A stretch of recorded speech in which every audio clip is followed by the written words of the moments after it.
स्वागत है। हम लोग काव्य हेतु को पढ़े थे, बहुत अच्छे से समझे थे। उसी कड़ी को हम आगे बढ़ाते हुए आज काव्य प्रयोजन पर बात करेंगे।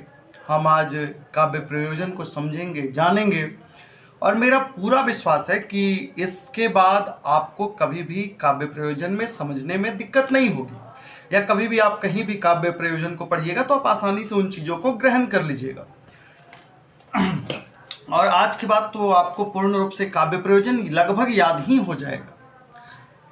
तो चलिए हम लोग शुरू करते हैं काव्य प्रयोजन। पूरे काव्य प्रयोजन को समझने से पहले हम ये समझते हैं कि आखिर ये प्रयोजन क्या है। हम कैसे जानेंगे कि प्रयोजन क्या होता है? तो प्रयोजन का मतलब होता है उद्देश्य। उद्देश्य क्या है?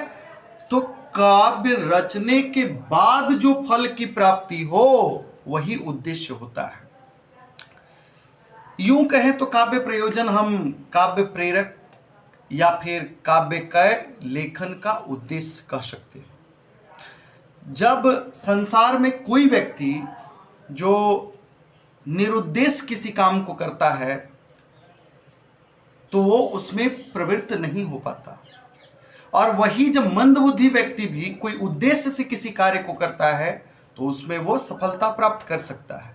यानी किसी भी रचना में, किसी भी कार्य में अगर उद्देश्य है, उसका कुछ न कुछ प्रयोजन है, तो उसमें सफलता जरूर मिलती है।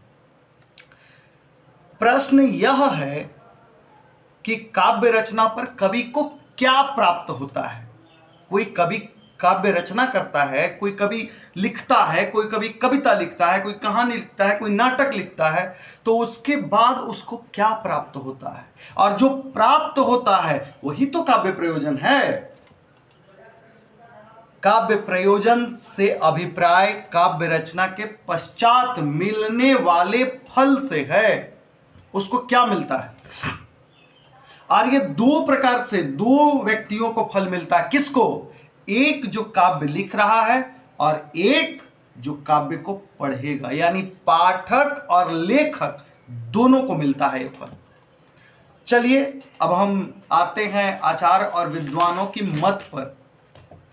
कौन से विद्वान क्या मत दिए हैं, उनके क्या काव्य प्रयोजन के बारे में कहना है, और धीरे धीरे आप सब स्पष्ट समझते हुए चलिएगा। सबसे पहला नाम है भरत मुनि जी का। भरत मुनि जी कहते हैं धर्मस्येमायुष्यम हित बुद्धि विवर्धनम आलोक उपदेश जानानाम नाट्य भेदम भविष्यति। यानी धर्म, यश, आयुष, हित, बुद्धि प्राप्ति या बुद्धि वृद्धि, लोक उपदेश, दक्षता और चरम विश्राम शांति। आप अगर कोई कविता लिखते हैं, आप अगर कोई रचना लिखते हैं, अपने ऊपर लेके चलिए, तो आपकी पहली प्रयोजन होनी चाहिए, आपका पहला प्रयोजन होना है कि आपको यश प्राप्ति हो, आपकी कृति हो, आपके चारों लोकों में कृति हो, जय जयकार हो। और भरत मुनि क्या लिख रहे हैं कि धर्म की प्राप्ति तो हो ही, धर्म की स्थापना तो हो ही, साथ साथ यश मिले, आयु मिले। आयु कैसे? तो जब आप काव्य पढ़ते हैं उससे आनंदित होते हैं, आनंदित होने के बाद आपकी आयु में वृद्धि होती है। कहा जाता है कि 1000 वर्षों का गम भी एक पल के खुशी के सामने फीका पड़ जाता है। तो आपको आनंद आएगा, आनंद से आयु की वृद्धि होती है। हित हो, किसी दूसरे के हित हो आपकी रचनाओं से। बुद्धि में वृद्धि हो, ऐसी रचना हो जिसमें बुद्धि में वृद्धि हो। लोक उपदेश, आपकी रचनाओं से लोग कुछ जाने और सीखे। दक्षता प्राप्त हो, अचरम विश्राम संध्या, परम आनंद की प्राप्ति हो आपकी रचनाओं से।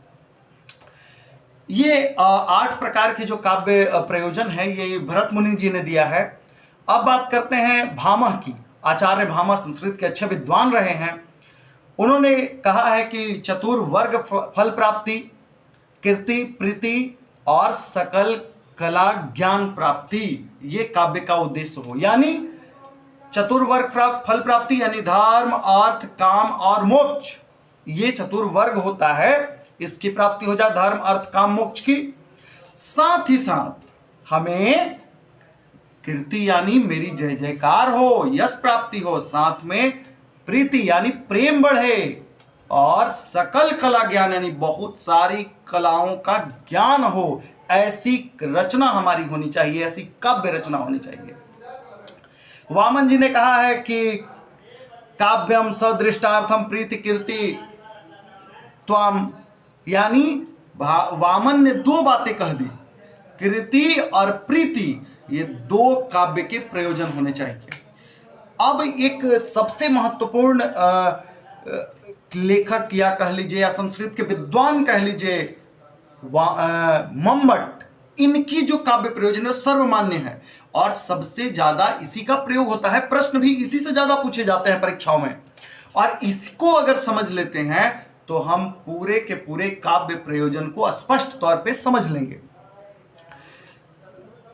काव्यम यशसे अर्थ कृते व्यवहार विदे शिवरक्षतरे सद्य परिनिवृते कांता सम्मितोपदेश युजे, यानी इन्होंने 6 प्रकार के काव्य प्रयोजन दिए हैं। पिछली परीक्षाओं में हमने देखा है, हिंदी की परीक्षाओं में जिसमें हिंदी पेपर से प्रश्न आता है, उसमें स्पष्टता यहां तक हमने देखा है कि सर्वाधिक प्रश्न जो है मम्मट से उठाया गया है। और कभी कभी तो इतने स्पष्ट तौर पे पूछ जाता है कि मम्मट जी ने कितने काव्य प्रयोजन दिए हैं। तो भरत मुनि 8 और मम्मट ने 6 काव्य प्रयोजन दिए हैं, और यही 6 को हम विस्तार से समझेंगे। यश प्राप्ति, सबसे पहला प्रयोजन यश प्राप्ति। आप मम्मट को, भामा को, भरत मुनि को छोड़ दीजिए, आप अपने ऊपर चलिए, तब आपको समझने में आसानी होगा। आपका उद्देश्य क्या होगा काव्य रचने का? अगर आप कविता लिखते हैं या कोई रचना लिखते हैं, कोई कहानी, नाटक, किसी भी विधा की रचना करते हैं, मान लीजिए आप एक कविता लिखें, अब आपका उद्देश्य क्या होगा? आपका पहला उद्देश्य होगा कि मेरे द्वारा लिखी गई कविताओं से यश प्राप्ति हो, कृति प्राप्त हो, मेरी जय जयकार हो। पहला उद्देश्य आपका यही बात मम्मट जी कहें, काव्यम यश से, यश की प्राप्ति हो। दूसरा क्या है? अर्थ कृते, अर्थ कृते यानी धन की प्राप्ति हो, यानी पैसे की प्राप्ति हो। रीतिकाल की कवियों को देख लीजिए, जिसमें भूषण, बहुत सारे कवि हैं जो राज दरबार में रहा करते थे। भूषण के बारे में तो लिखा गया है रामचंद्र शुक्ल के इतिहास में कि उनको एक एक छंद पर शिवाजी 1-1 लाख रुपया देते थे। सोचिए कितना अपार धन मिलता होगा। तो दूसरा उद्देश्य धन प्राप्ति हो। आप स्वयं अपने ऊपर लीजिए, आप एक कविता लिखे, आपकी रचना हो गई, वो उससे कृति प्राप्त हो गई। अब आप उससे प्रेरित हो गए यानी आपकी यश हो या गुण। अब आप आज सोचेंगे और हम कविता लिखें। अब कविता लिखने का मतलब है कि उसका प्रकाशन भी तो होगा, प्रकाशन में तो पैसे की खर्च होगी। तो आपका दूसरा उद्देश्य होगा कि उन कविताओं के द्वारा, उन रचनाओं के द्वारा हमें कुछ धन मिल जाए, मेरी जीविकोपार्जन हो, मेरे जीवन चलाने के लिए तो धन आवश्यक है। तो कहने का मतलब है कि कविता ऐसी रची जाए जिससे धन। अच्छा, एक बात और याद रखिएगा, हमारे यहाँ धर्मशास्त्रों में क्या, अर्थ करिष्ठ विद्या। अब विद्या ऐसी होनी चाहिए जो अर्थ दे, कमा कर दे, पैसा दे कमा करके। अर्थ करिष्ठ विद्या, विद्या वही ग्रहण करिए जो अर्थ दे, कमा करके दे, पैसे दे। तो दूसरा उद्देश्य हो गया धन कमाना। अर्थ कृते व्यवहार वृद्धे, व्यवहार वृद्धे यानी लोक व्यवहार, कल्याण करे लोगों का। आपकी रचनाओं में ऐसी उद्देश्य होनी चाहिए, ऐसा प्रयोजन होना चाहिए कि आपके द्वारा जो रचना की गई है उससे लोक व्यवहार में ज्ञान की प्राप्ति हो, ज्ञान प्राप्त हो। अच्छा, उसके बाद चौथा उद्देश्य होना चाहिए अनिष्ट का निवारण, शिवतरक्षते, यानी अनिष्ट का निवारण या छुटकारा प्राप्ति के लिए, छुटकारा प्राप्ति के लिए। अब छुटकारा कैसे? तो एक उदाहरण आपको देते हैं, आप स्पष्ट तौर पे समझ जाइएगा कि छुटकारा क्या है। अकबर ने एक बार तुलसीदास जी को पकड़ा और बोला कि चलो, तो आप तो इतना बड़ा साधु महात्मा है, इतना अपने आराध्य की गुणगान करते हो, राम राम करते हो, बताओ चमत्कार दिखाओ तो हमें कुछ। बोला कि सर हम साधारण व्यक्तित्व है मेरा, हम राम के दास हैं, हम क्या चमत्कार दिखाएं, हम थोड़े भगवान हैं। पूरा प्रेशर बना दिया, पूरा दबाव बना दिया, एकदम तनाव में आ गए। तुलसीदास क्या करे, इनको एकदम काल कोठरी में बंद कर दिया, जहां एकदम अंधेरा, काल कोठरी में बंद कर दिया। अब तो बेचारे, उसी समय उन्होंने हनुमान चालीसा की रचना की। जय हनुमान ज्ञान गुण सागर, जय कपीस तिहु लोक उजागर, राम दूत अतुलित बलधामा, अंजनी पुत्र पवन सुत नामा। ये रचना की। अब वहां से लाखों लाख बानर जो है आकर के पूरा एकदम त्राहिमाम त्राहिमाम मचा दिए एकदम। अकबर का सेना उना आया, मंत्री परिषद बैठा, बोला कि महाराज जल्दी उनको छोड़िए ना तो ये तो पूरा विनाश कर देगा। तो छुटकारा हुआ। अच्छा, उसी में लिखा गया है, सत्य बार पाठ कर कोई, छूट ही बंधि महासुख होई। जो सत्य बार पाठ करता है, जो 100 बार पाठ करता है, उस सब प्रकार के बंधनों से छूट जाता है। जो यह पढ़े हनुमान चालीसा, हो वही सिद्ध साक्षी गौरीसा। ये गौरीसा कौन है? तो शिव की पत्नी पार्वती मां। ये कह रही है कि जो हनुमान चालीसा पढ़ेगा वो साक्षी है गौरीसा, वो सिद्ध हो जाएगा, सारे बंधनों से छूट जाएगा। तो छुटकारा प्राप्ति के लिए हो गया। और क्या उद्देश्य? 5वां उद्देश्य थे आनंद प्राप्ति।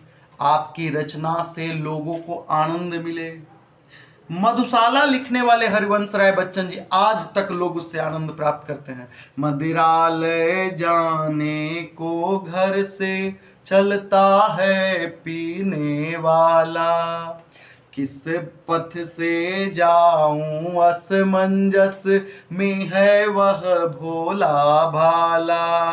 अलग अलग पथ बतलाते सब, पर मैं ये बतलाता हूँ, राह पकड़ तू एक चला चल, पा जाएगा मधुशाला। तो ये क्या है?